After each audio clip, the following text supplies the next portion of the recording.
Você acompanha Jornal da Rede Alesp. Voltamos com o Jornal da Rede Alesp dessa terça-feira, 14 de julho. Muita informação desde as 9h30 da manhã até 2h30 da tarde, levando para você o que há de melhor sobre a informação da Covid-19 aqui no estado de São Paulo e também no Brasil. Lembrando, Tayana, a gente gosta sempre de falar o quanto toda a Rede Alesp leva para você não só temas sobre a Covid-19, mas também aquilo que ela está impactando os outros setores. Então, lá no nosso canal do YouTube, tem uma produção gigantesca dos nossos repórteres e também dos nossos editores com relação a temas que vão vivendo dia após dia nesses 4 meses, né, Tayana? Exatamente. A gente está aqui ao vivo no Jornal das 9h30 até as 12h30. Lembrando que depois a gente continua com a nossa programação também com o Tribuna Virtual, um espaço onde os deputados conseguem conversar com a população sobre assuntos de interesse de todos nós, né, Júlia? Pois é, e a gente fala dessa produção, dessa grande produção da Rede Alesp, os nossos repórteres gravando, e lá no YouTube tem o Conexão Legislativa com os deputados, com os secretários de saúde e das outras pastas das cidades de todo o estado de São Paulo. Tem o Alesp Conecta, tem ideias e debates. Olha só, o nosso time aqui é grande, trabalhando muito nessas últimas semanas, ainda mais para levar o que há de melhor de conteúdo para você que está em casa, e a gente gira muito mais informação por aqui. O município de Cesário Lange foi beneficiado com verba de R$100 mil proveniente de uma emenda parlamentar do deputado estadual Alexandre Pereira, do Solidariedade. Já liberado pelo governo do estado de São Paulo, o recurso será aplicado na aquisição de um veículo para ampliar o atendimento em saúde na cidade. Diante da crise provocada pela pandemia do coronavírus, o deputado Alexandre Pereira tem trabalhado pela liberação de verbas para a área da saúde dos municípios do interior paulista. Abre aspas, temos direcionado as emendas para a área da saúde com a intenção de contribuir com as cidades neste momento de pandemia. Com o recurso que estamos enviando, o Cesário Lange será comprado um veículo utilizado no serviço de saúde, permitindo a ampliação do atendimento à população. Fecha aspas, pontua o deputado.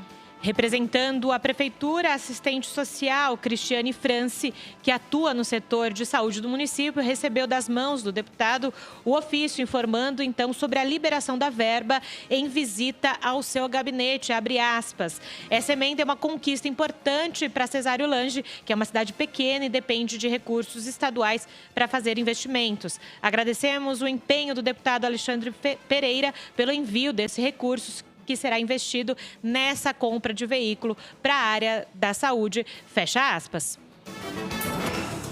Jornal da Rede Alesp. E agora a gente faz outra conexão direta com a nossa repórter Melissa Araújo, que segue acompanhando as comissões na manhã desta terça-feira aqui na Assembleia Legislativa. Os deputados ainda conversando com os secretários, não é, Melissa? Exatamente, Júlia. Tem um tempo regimental para os secretários fazer a sua explanação e a comissão acontecer. Esse tempo já está se esgotando, agora 12h30 deve encerrar a participação dos secretários, e eles, na comissão que eu estava acompanhando, a secretária Patrícia Ellen traz o panorama aí do desenvolvimento econômico do Estado. O deputado Paulo Fiorilo, do PT, comentou com ela sobre uma meta que foi colocada na participação dela no ano passado. Se essa meta foi atingida, como é que está a situação das empresas no Estado de São Paulo? Teve um grande número de empresas que fecharam, e aí a secretária falou que tudo que está sendo feito é para evitar que isso aconteça, para ajudar as empresas a permanecerem abertas e empregando as pessoas, né? Então, esse foi um dos debates que aconteceram agora no final, nesse momento em que os deputados colocam questões aí para o convidado, no caso a secretária. O deputado Carlão Pinhatari, que é o líder do governo, colocou que o desenvolvimento econômico e geração de emprego e renda são as metas do Estado de São Paulo. Então, o deputado Carlão, que é o intermediário aí entre a Assembleia e o governo, foi ali para a comissão também para dar um apoio para a secretária, para também colocar aí algumas questões, para trazer algumas questões aí que de repente, eventualmente, ficaram sem esclarecimento aí entre uma parte e outra, no caso, a secretária e os deputados. Então, é importante, como eu já havia falado na entrada anterior, que a gente tenha atenção, muita atenção com essas participações dos secretários aqui na casa, porque é um momento de esclarecimento de todas as ações que estão sendo feitas para o Estado. Gente, eu peço desculpas para você que estão fazendo vendas na minha porta e o barulho deve estar vazando, eu peço desculpas, mas home office é isso, né? Enfim, esse é um momento de esclarecimento da participação dos secretários aqui com a Assembleia Legislativa, onde a gente coloca todas as questões aí relativas ao desenvolvimento do Estado, as ações para mitigação da pandemia. Então, trazer essa informação aqui para o parlamento, para os deputados, é muito importante, até para, no caso da outra participação que eu havia comentado, do secretário Rocieli Soares, ele falou que nos próximos dias ele vai apresentar um projeto direcionado aos professores de categoria O. O que são os professores de categoria O? São aqueles professores que são contratados para aulas e ganham por aula, né? Então, eles têm um contrato com tempo determinado no estado de São Paulo. E esses professores, como está sem aula, eles estão sem trabalho. Então, ele vai apresentar um projeto aqui na Assembleia nos próximos dias para garantir, para dar garantias a esses professores. Então, ele ali na conversa, ele já antecipou essa informação para que os deputados tenham atenção aí com relação a essa questão dos professores categoria O, e que haja um debate aí para que ajude da melhor forma possível tanto os professores que estão precisando. De acordo com o deputado Janazzi, são 35 mil professores que estão nessa condição de categoria O. Então, quer dizer, muita gente que precisa que algo seja resolvido aí para que eles tenham garantia de emprego, né, de trabalho, de renda e tal. Então, e são professores, né? Então, todas essas participações aí que os secretários trouxerem para a gente, que os secretários veem na casa, são importantes para a gente, para acrescentar. Mas eu queria falar uma outra coisa para vocês, que amanhã a gente vai ter aqui na casa a primeira reunião da Comissão de Relações Internacionais. Vai ser eleito o presidente e o vice-presidente.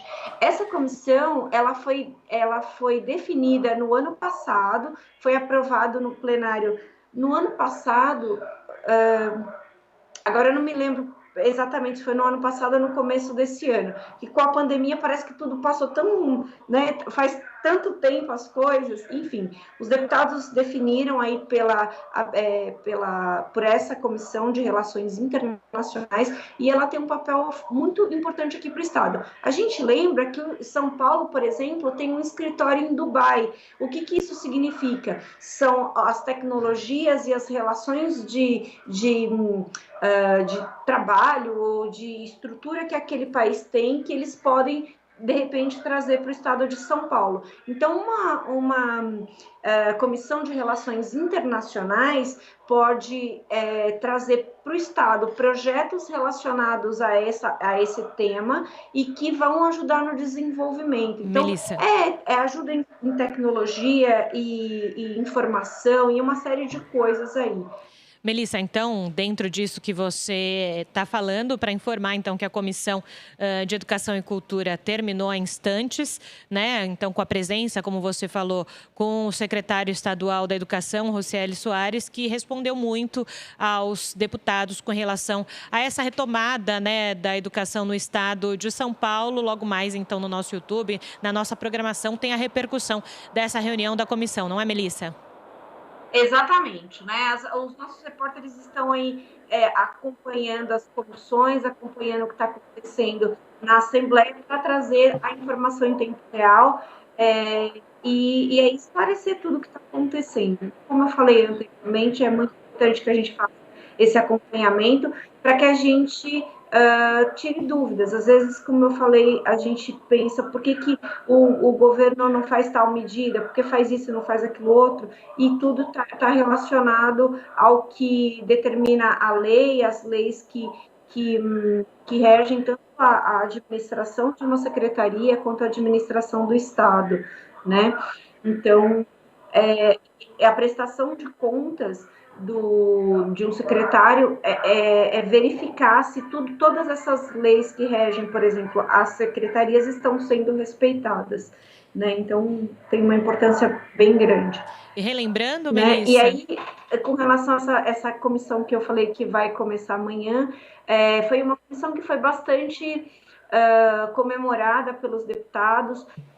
Muitos deputados demonstraram interesse em participar da comissão, e a gente lembra que para compor uma comissão são representantes de partidos. Então, foi quem tem mais cadeiras na Assembleia e demonstrou interesse em estar na comissão, teve prioridade ali para compor os 10 deputados que farão parte da comissão, né? Pois é, Melissa, e é a questão importante, né, que você estava falando, né, de vir os representantes das pastas, também para a questão de transparência, né? Isso é muito importante, né, para a população.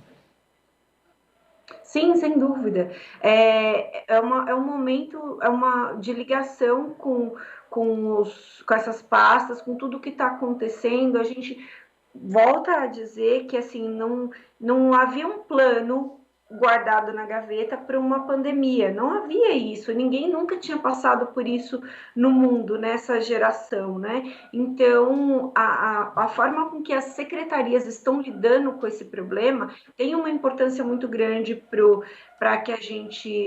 o Estado, né? O Estado como um todo e para a população. Então, essa reunião com os secretários para que esses esclarecimentos fiquem o mais transparente possível, né? Então, a partir disso, eles colocam ali tudo que foi gasto, como foi gasto, quando foi gasto. Então, isso tem uma importância realmente muito grande para a gente, né? Então, e a gente segue acompanhando.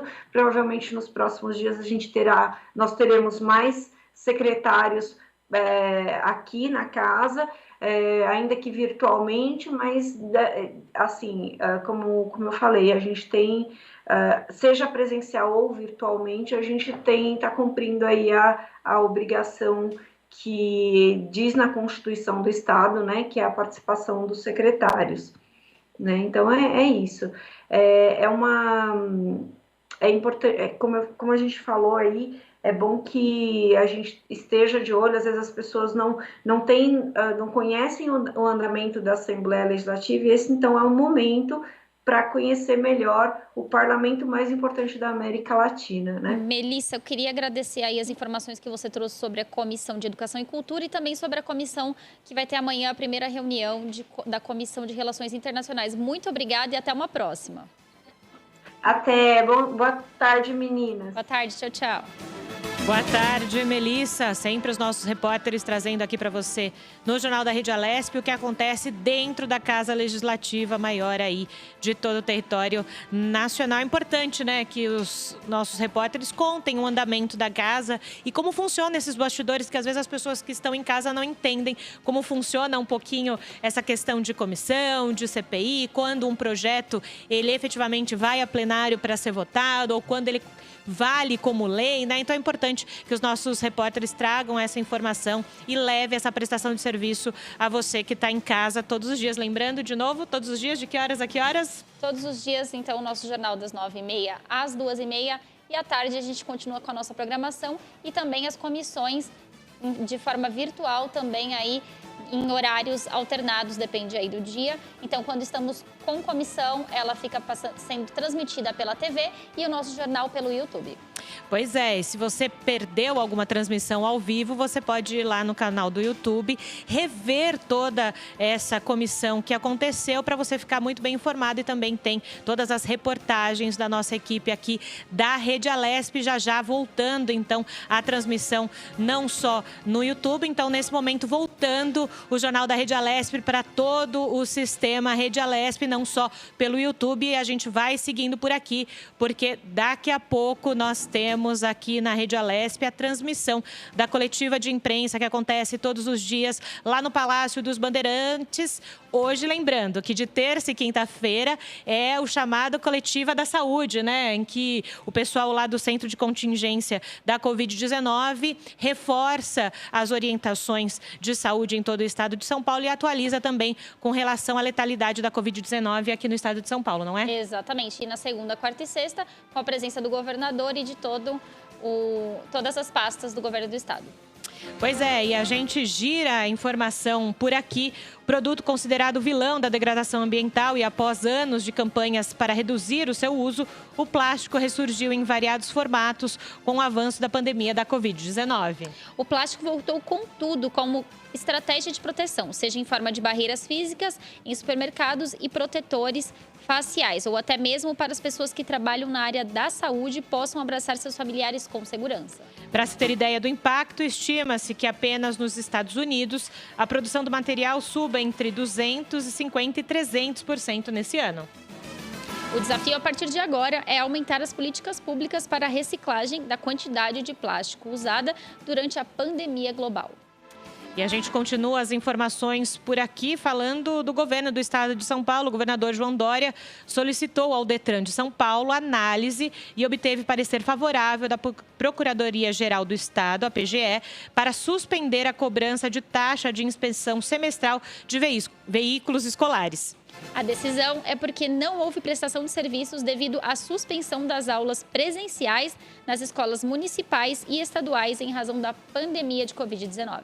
Os profissionais ficarão isentos, então, do pagamento da taxa semestral de R$ 151,86. E quem já efetuou o recolhimento do tributo poderá solicitar restituição. O interessado precisa baixar a declaração que está disponível desde ontem, segunda-feira, no site do Detran. E com esse documento solicitar a devolução junto à Secretaria da Fazenda e Planejamento do Estado. Então, nesse momento, a Rede Alesp vai para o Palácio dos Bandeirantes para o início da coletiva de imprensa do Centro de Contingenciamento da Covid-19. Lembrando, hoje, a coletiva de saúde, atualizando os números de mortes no estado de São Paulo. Vamos à coletiva. Iniciar a 91ª coletiva de imprensa. Hoje teremos 3 temas prioritários. O primeiro tema refere-se às questões relacionadas à região de Piracicaba, à situação epidemiológica e as medidas que estão sendo tomadas. O segundo tema é uma atualização em relação aos respiradores do estado de São Paulo. E o terceiro tema será a apresentação das regiões, dos municípios que estão apresentando as menores taxas de letalidade, porque isso é uma medida que está diretamente relacionada à questão da testagem e isso tem um significado muito importante para a implementação do programa de São Paulo. Então, inicialmente, passo para o Dr. Paulo Menezes. Primeiro vamos apresentar as pessoas que estão hoje presentes na coletiva. O Paulo Menezes, coordenador do Centro de Contingência. O Eduardo Ribeiro, secretário estadual executivo da Saúde. O secretário Marco Vignoli, Desenvolvimento Regional. E a secretária Patrícia Ellen, Desenvolvimento Econômico. Começamos com o Dr. Paulo Menezes, coordenador do Centro de Contingência, para falar inicialmente sobre a questão de Piracicaba. Obrigado, Gabardo. Boa tarde a todos. Como tem sido falado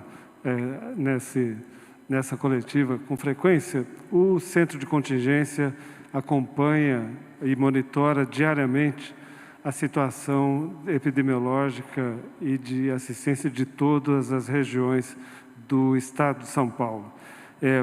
Na região de Piracicaba, nos últimos dias, nós observamos um aumento de internações, especialmente internações UTI, que nos preocupa, porque pode chegar a uma situação próxima da ocupação total nos próximos dias.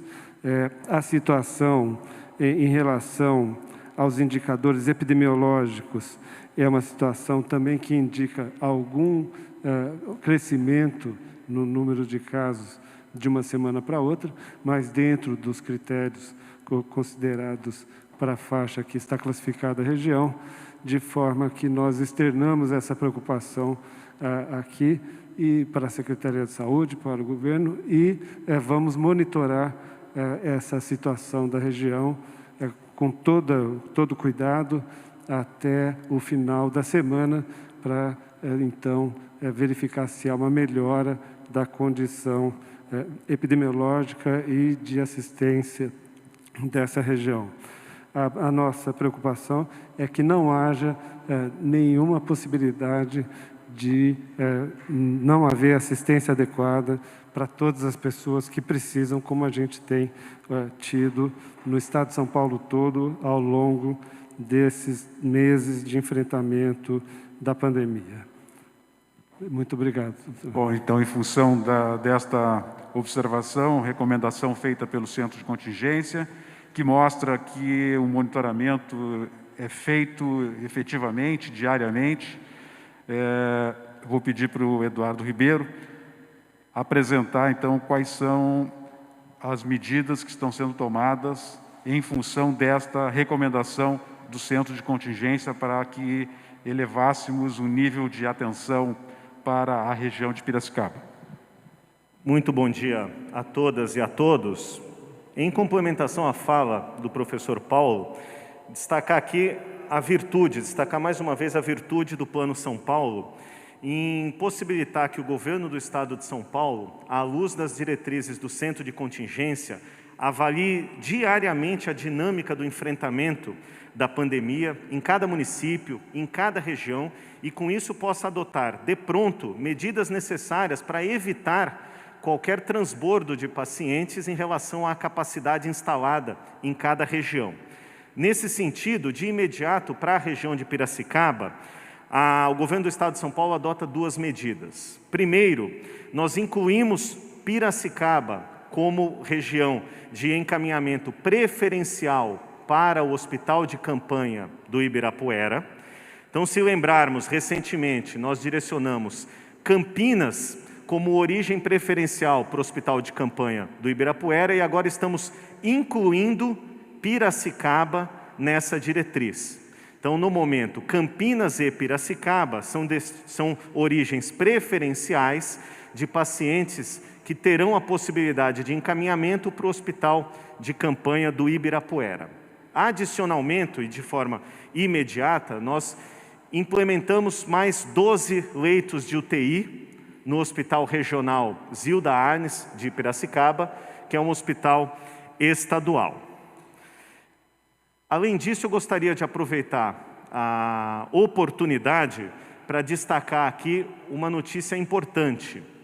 Nós, ampliando a liberação de respiradores para todo o contingente do Estado de São Paulo, temos aqui como o segundo tema e uma notícia importante, a liberação nesta semana de mais 179 respiradores para todo o Estado. O secretário Vignoli vai detalhar a distribuição desses respiradores. E aqui eu faço, na atualização de dados, uma menção importante. O governo do Estado de São Paulo já recebeu, até aqui, 3.345 respiradores, parte importante deste contingente por meio de doação. E em nome do governo do Estado de São Paulo, eu aproveito esse momento para um especial agradecimento à Comunitas e seus colaboradores que doaram ao governo do Estado de São Paulo 200 respiradores e 274 monitores.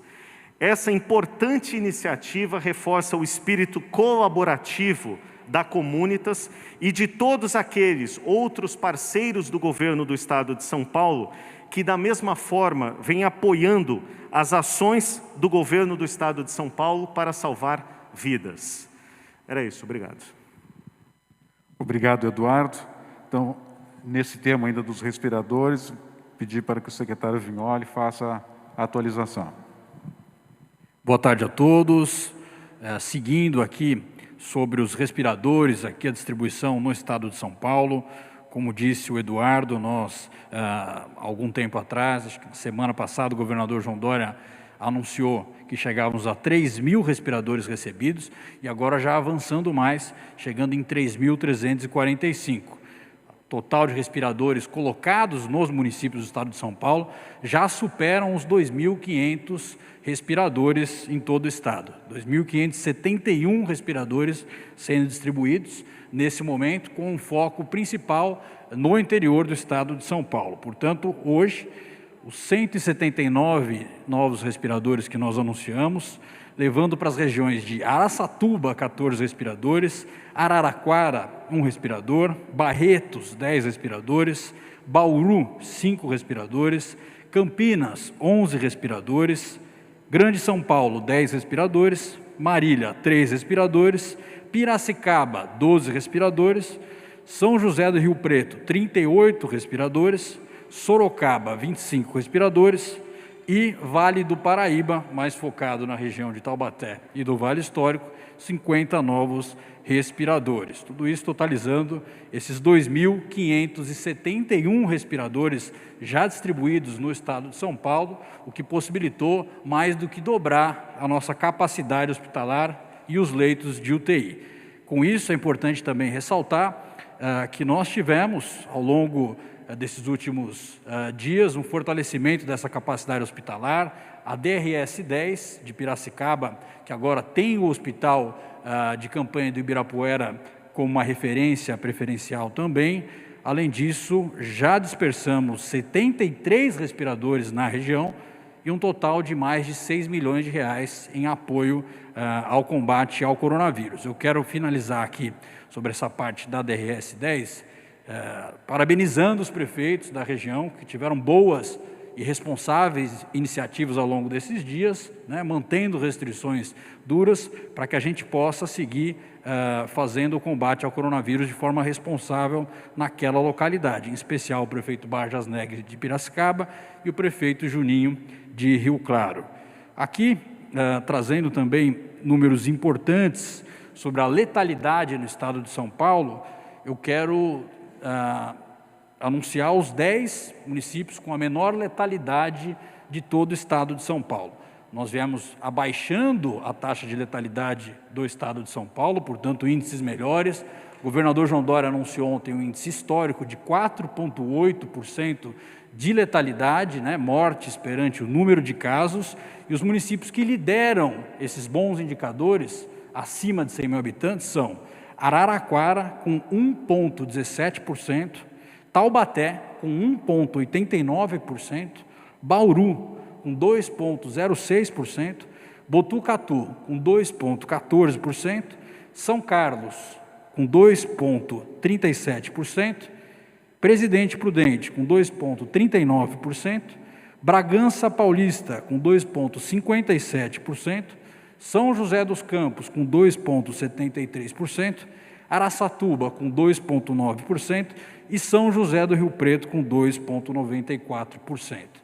É fundamental dizer que 2 fatores foram feitos por essas prefeituras ao longo desse processo. Primeiro, a qualidade no tratamento de saúde. Em segundo, a política de testagem, que é fundamental que a gente siga avançando no estado de São Paulo, junto com o nosso programa de rastreamento, anunciado na última semana, que vai possibilitar melhoras ainda maiores na evolução da pandemia, para a gente poder seguir desacelerando essa evolução aqui no estado de São Paulo. Ressalto, enfim, que com essas ações mantemos o estado com atendimento pleno na área de saúde, com todas as pessoas com condição de atendimento.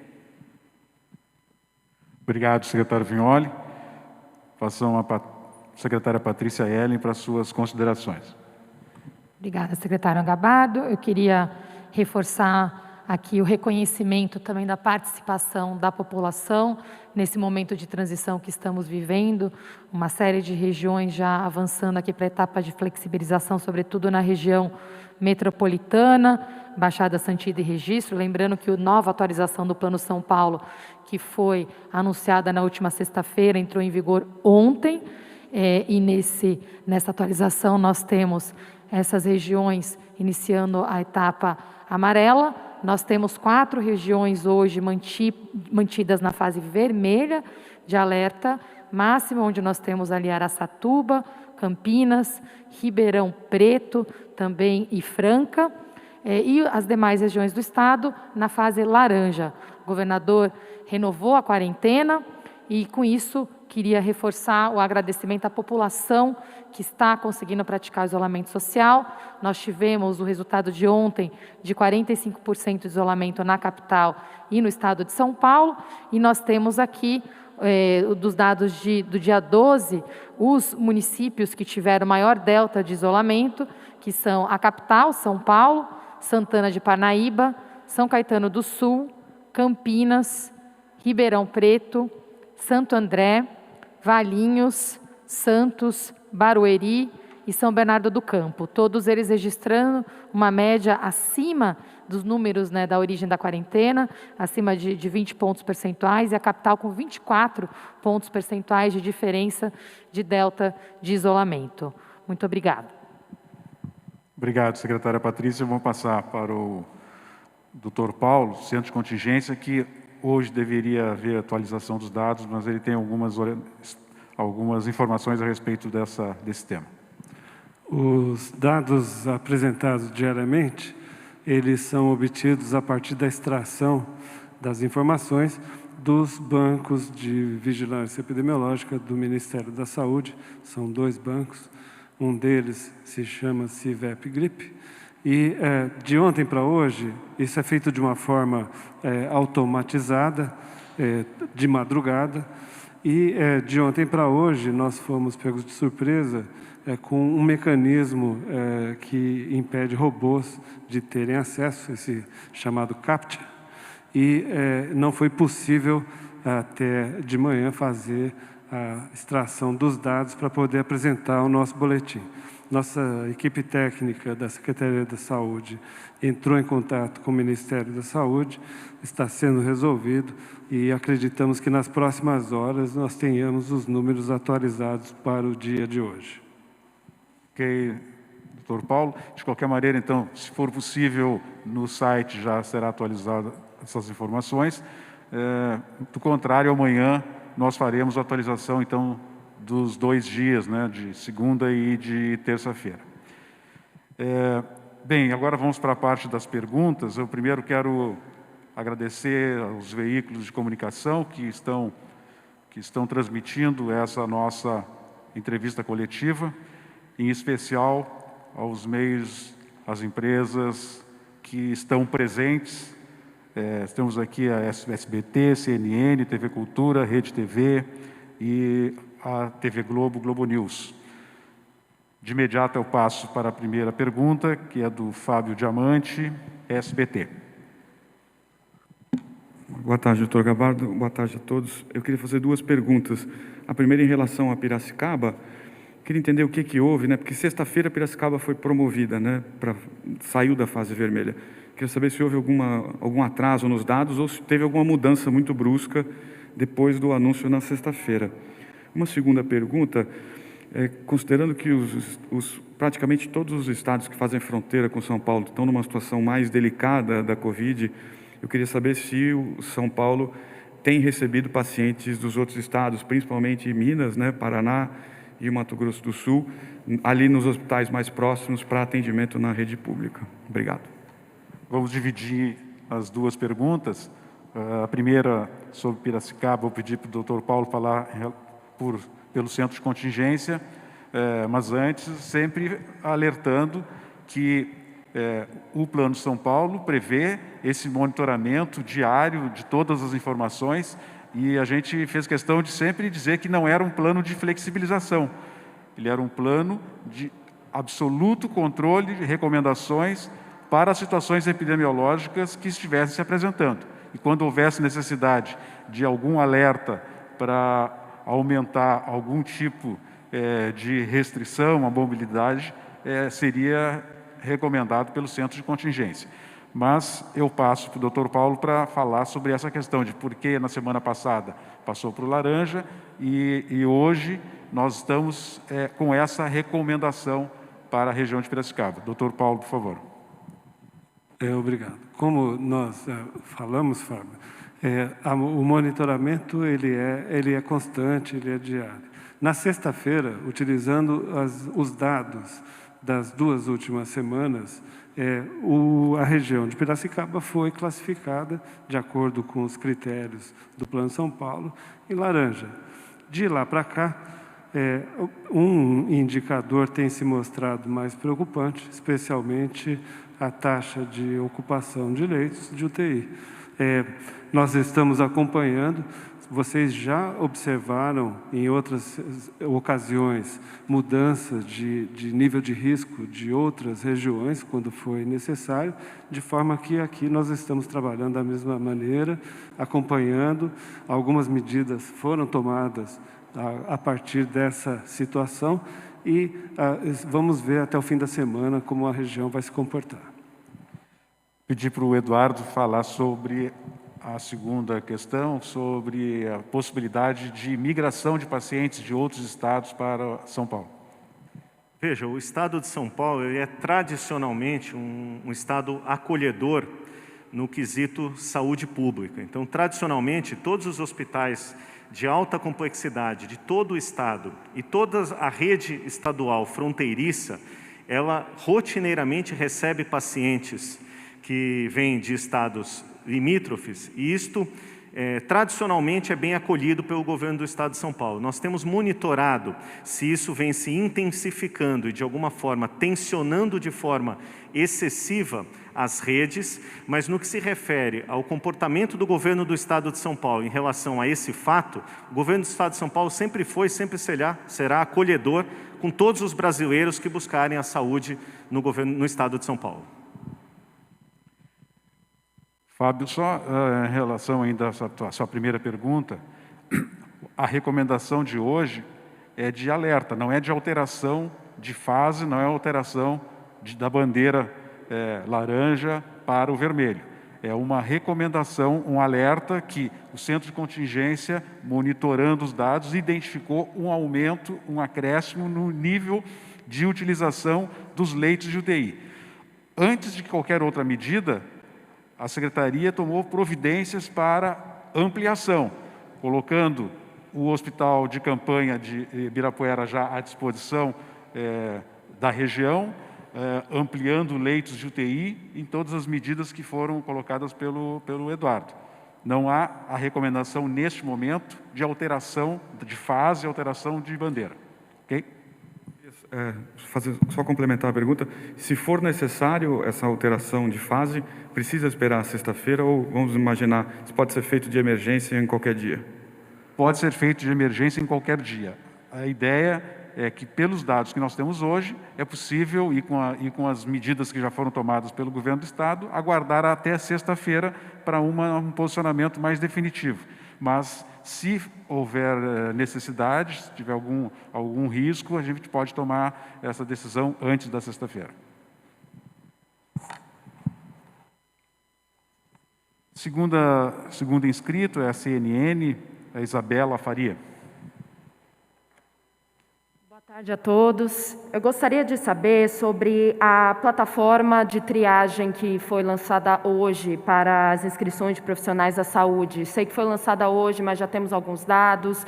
Quantas pessoas já acessaram essa plataforma? A gente já tem uma prévia do que a gente pode esperar ao longo dessa semana? Vou passar para a secretária Patrícia para responder. Absolutamente, acho que hoje ainda não tem condições. Não, a gente ainda não tem as informações exatamente porque foi aberto agora, né, para voluntários. O Dr. Paulo e o Eduardo podem complementar também. O piloto já está rodando nos municípios que nós anunciamos, né? Então são 3 municípios, e agora exatamente essa convocação é para que mais voluntários possam nos apoiar nesse processo de expansão do trabalho. A gente também está avançando na plataforma tecnológica, né, que está sendo disponibilizada, ela está em teste essa semana, e para acelerar o processo de implementação nas próximas semanas, e também na plataforma de monitoramento de contatos. Então, lembra que a gente se comprometeu ali com 3 pontos, né? Esse apoio remoto para os agentes que estão fazendo um trabalho da vigilância ali super intenso na ponta, também com a plataforma de integração de dados para facilitar o acesso a essas informações, né? E tem sido um desafio porque muitas mudanças tecnológicas impactam esse acesso, a gente precisa do acesso em tempo real, e o trabalho de monitoramento de contatos. E a ideia é que a gente possa sempre trazer para vocês essas atualizações. Acredito que já na semana que vem, com o resultado dos pilotos, a gente possa comunicar como é que vai ser a próxima etapa. Okay, obrigado, secretária Patrícia. Terceiro inscrito, TV Cultura, Maria Manso. Boa tarde. Eu tenho 2 questões de telespectadores. Uma é sobre a cidade de Atibaia. Um morador escreveu para a gente, diz que está muito preocupado com a situação do dia a dia da cidade, porque, segundo ele, as autoridades locais não estão seguindo as recomendações do Plano São Paulo. E os índices lá realmente estão preocupantes. A outra pergunta é em relação ao DETRAN. Várias pessoas têm perguntado quando é que os serviços presenciais do DETRAN vão ser autorizados a voltar a funcionar. E eu gostaria de pedir para a equipe da saúde comentar um outro assunto que já está gerando bastante discussão. Tem políticos, gestores e palpiteiros em geral já querendo falar sobre isso, que são os mega eventos que vivem de aglomeração, como o Réveillon e Carnaval. Qual é a opinião de vocês sobre isso? Esses eventos devem já ser descartados ou não? Por favor. Vamos lá, são 3 perguntas que a Maria Manso fez. A primeira sobre Atibaia, vou pedir para o secretário Vignoli fazer a sua manifestação.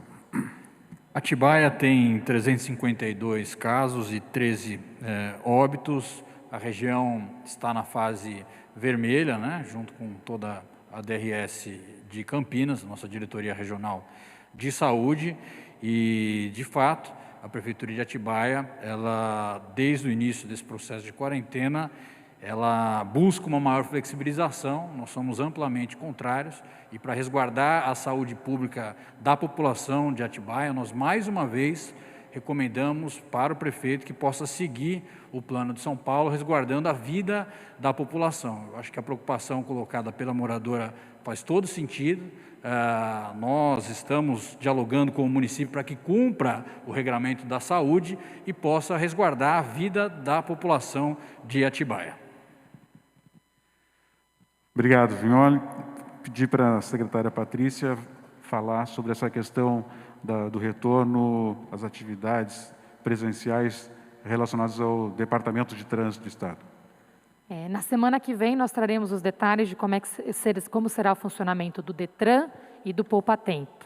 Tá? Então, os detalhes serão trazidos já na semana que vem e também com a abertura em breve. Muito obrigada. Só mais um ponto, desculpa.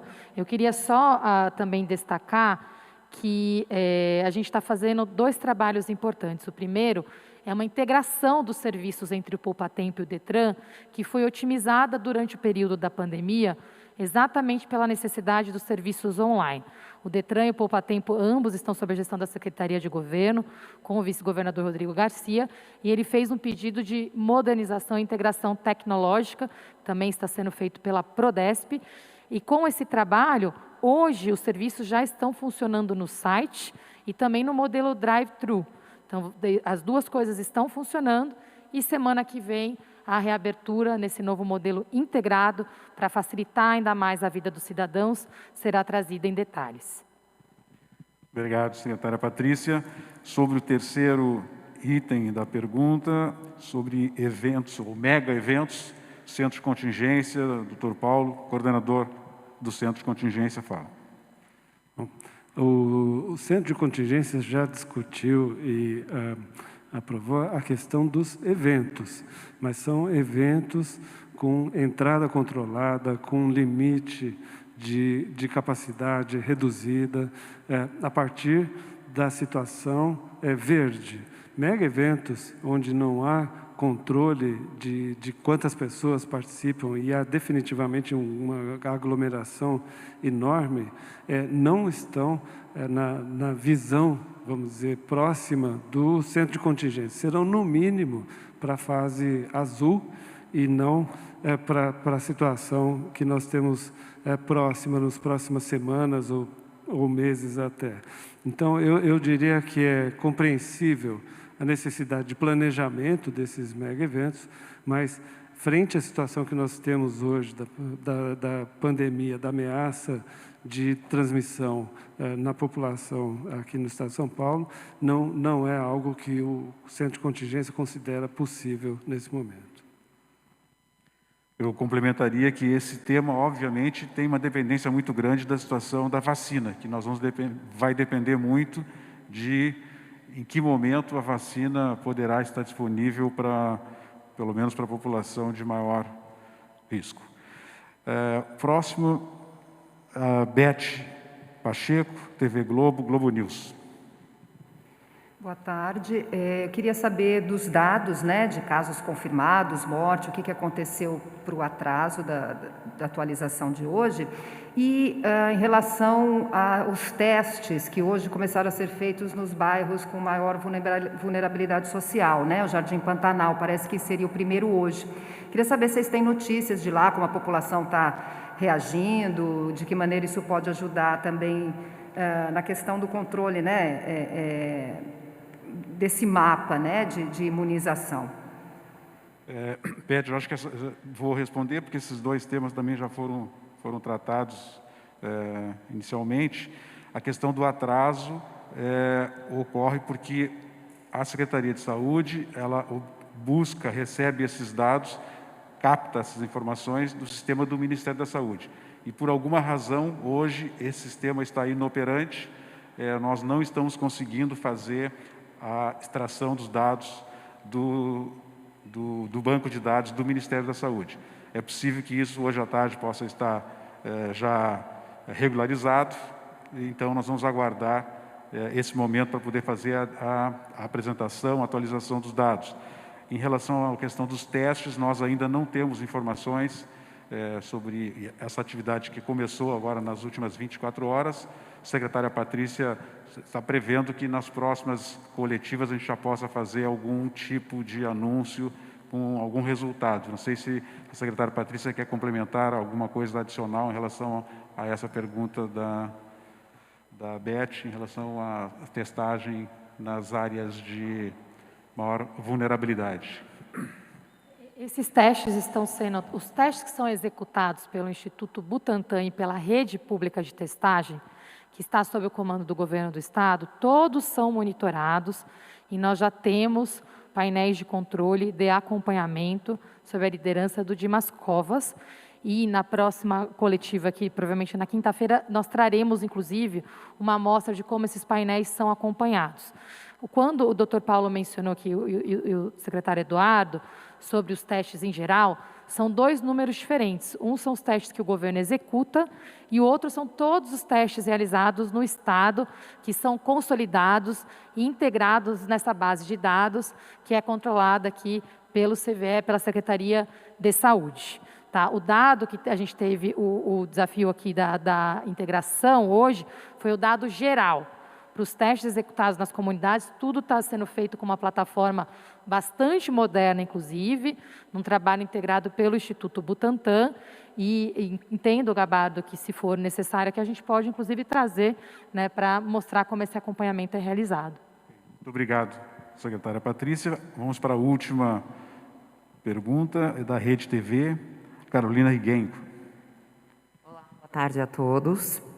Sobre Piracicaba, gostaria de saber de vocês qual é o critério para trazer alguns dos pacientes aqui para o hospital de campanha do Ibirapuera e quais são os riscos desse transporte da pessoa que já está bastante debilitada não seria mais interessante oferecer mais respiradores para lá, para cobrir essa demanda? Vocês falaram aqui ontem que a maior parte da população que está ficando infectada é predominantemente de pessoas com menor risco de internação, de gravidade ou até de morte. Só que nós vimos vários casos de pessoas jovens e saudáveis morrendo de Covid. Queria ouvir a opinião de vocês. Que segurança é essa que vocês têm? Já é sabido para a ciência por que algumas pessoas sem comorbidade conseguem se salvar, até porque a gente ainda não tem um remédio específico. E por último, alguns cientistas têm falado sobre o uso da vitamina D para a gente se proteger um pouco mais contra a Covid, ou que se contraímos, se somos infectados, a gente não fica em estado grave, há uma menor chance de gravidade por causa da vitamina D. Obrigada. São 3 questões, vou passar a primeira para o Eduardo, que vai falar sobre Piracicaba e sobre a proposta de colocar à disposição leitos do hospital de campanha aqui em São Paulo, na capital. Como nós já comentamos em outra ocasião, a solução para a ampliação da disponibilidade de leitos é uma solução que requer múltiplas ações.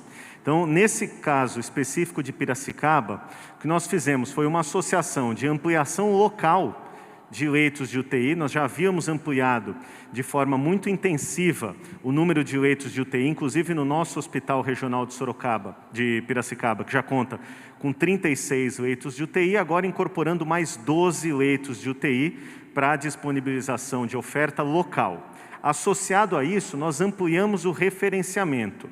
E aqui o destaque importante é que o transporte sanitário, que é como nós chamamos o transporte de pacientes entre unidades hospitalares, ele obedece a critérios muito claros. O paciente, para ser elegível para o transporte, para a transferência, ele precisa ter determinadas condições clínicas que permitam essa transferência, mas isto é possível, inclusive para pacientes que necessitam de leitos de maior complexidade e de cuidados intensivos. Então, a região de Piracicaba está sendo atendida pelas ações do governo do Estado de São Paulo, inicialmente nesses 2 focos, e fica a atenção para que nesses próximos 2, 3 dias a gente continue acompanhando muito de perto, a fim de evitar que medidas mais duras tenham que ser tomadas.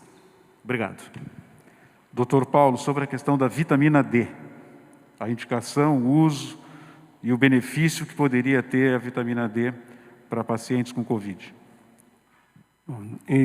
Não é de conhecimento do centro de contingência que haja evidência de proteção, de benefício pelo uso de vitamina D em relação ao risco de infecção pelo coronavírus ou de uma evolução mais grave, mais complicada para quem é infectado. Então, até o momento, não há nenhum dado científico que indique, recomende a utilização de vitamina D ou como preventivo ou como algo que possa melhorar o prognóstico da doença.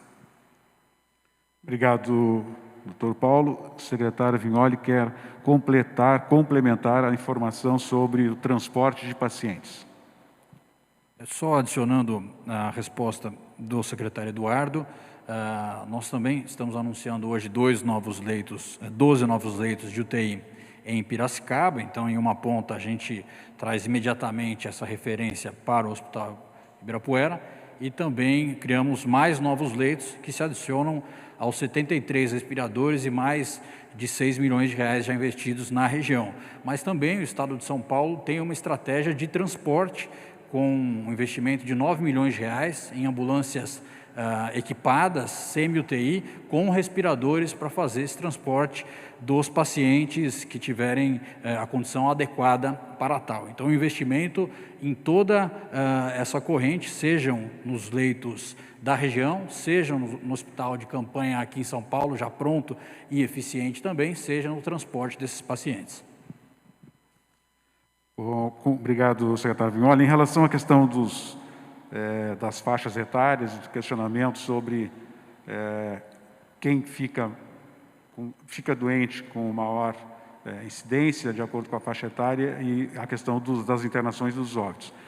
O que nós temos dito nas últimas coletivas é que nesses países, e essa é a experiência que a gente tem dos países que já passaram, estão numa fase mais adiantada do que o Brasil, que já estão com suas atividades retornando à normalidade, tenha ocorrido o que se chama de segunda onda, que é um aumento no número de pacientes com casos confirmados, mas que predominantemente numa população jovem, numa população saudável, que é a população que iniciou este processo de retorno à normalidade. Né? Os idosos, as pessoas com doenças crônicas, comorbidades, elas ainda continuam com restrições e, obviamente, é por isso que, mesmo aumentando o número de casos, não tem ocorrido uma pressão sobre o sistema de saúde, porque esses pacientes normalmente são pacientes que têm a doença na forma leve, com sintomas leves e que não, na sua grande maioria, não gera internação hospitalar. Agora, vamos pegar a situação do Brasil, especificamente a situação do Estado de São Paulo. Se nós analisarmos quais são as faixas etárias em que a doença aparece com maior frequência, é de 30 a 39 anos. Essa é a faixa etária que tem a maior incidência de casos confirmados em São Paulo. Se nós quisermos pegar qual é a segunda faixa etária com a maior incidência, é de 39 a 49 anos. Então, esta é a faixa onde há maior incidência de casos confirmados.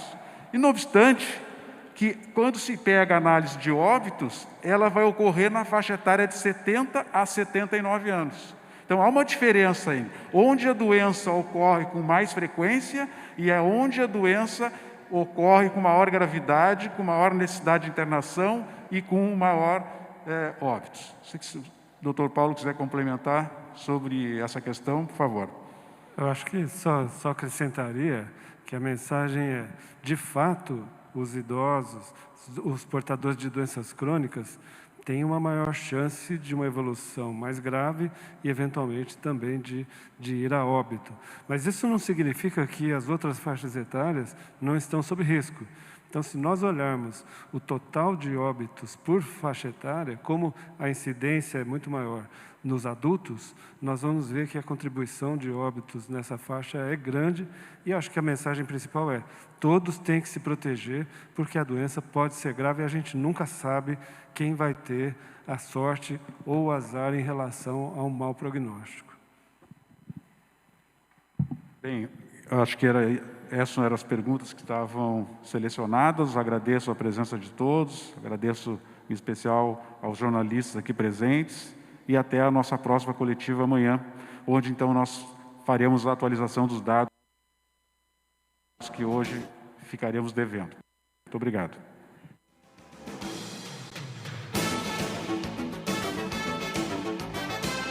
Voltando então com o Jornal da Rede Alesp dessa terça-feira, 14 de julho de 2020.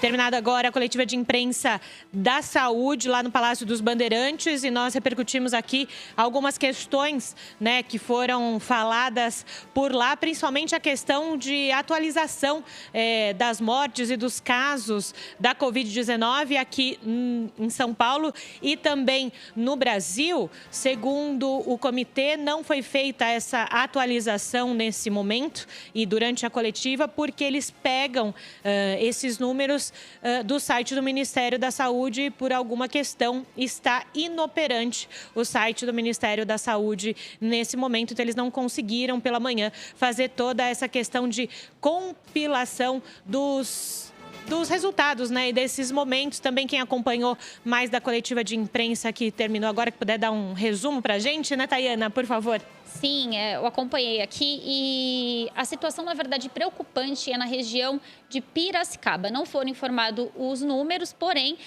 foi informado que nos últimos dias o aumento de internações de UTI aumentaram.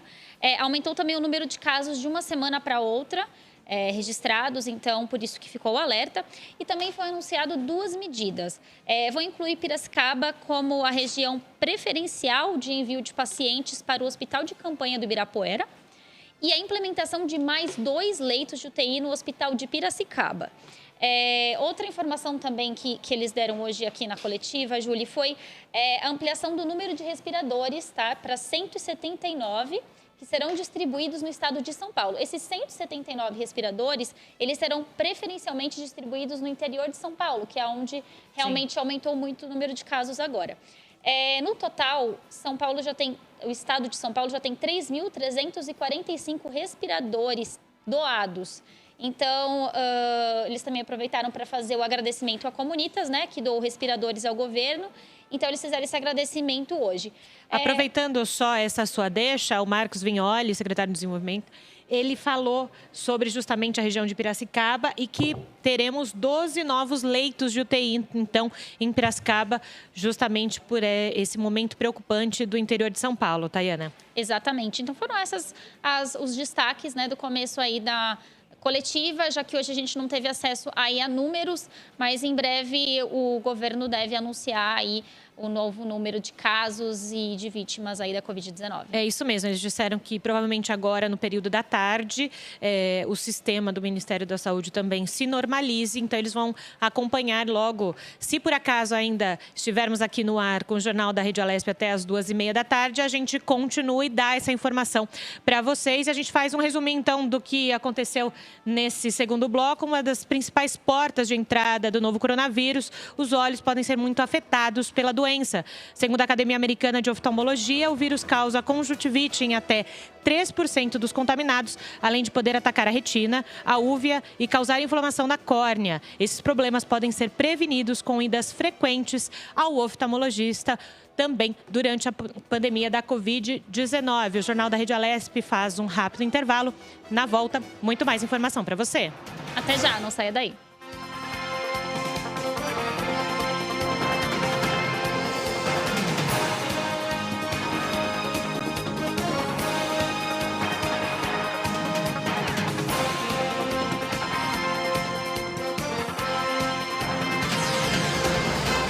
Você acompanha